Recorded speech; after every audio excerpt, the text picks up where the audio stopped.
Hey everyone, welcome back to my channel. In this video I will show you how to add and remove header and footer in Microsoft Word. So let's get started. So firstly go to start menu. Here you will type Word, then open Microsoft Word. Now open a blank document. If you have existing file you can open it. Now go to insert tab. Firstly we can be adding header. Now here you will see header. Click on header.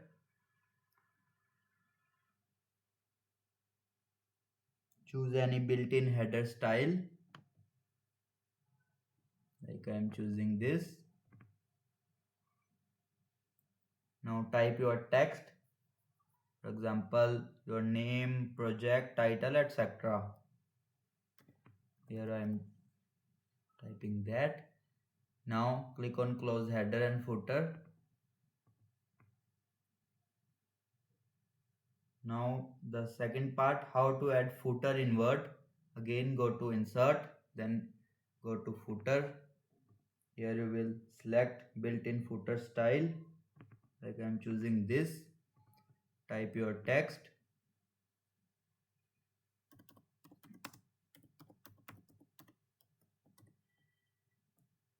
Here you will type your name also. Then double tap on the screen or close header and footer. Now if you want to see how header and footer look like, click on Ctrl plus P. We are in the print preview form.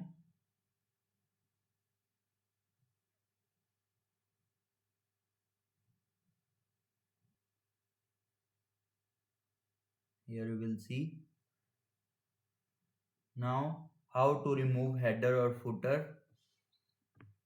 Double tap on the header. Select Ctrl plus A, then delete.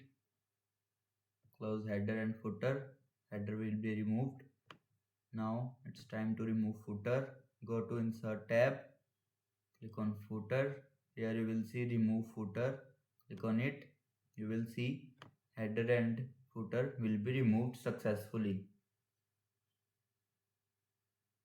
That's it. Now you know how to add and remove header and footer in Microsoft Word easily. If this video helped you, like the video, comment and subscribe for more tech tutorials. Thanks for watching.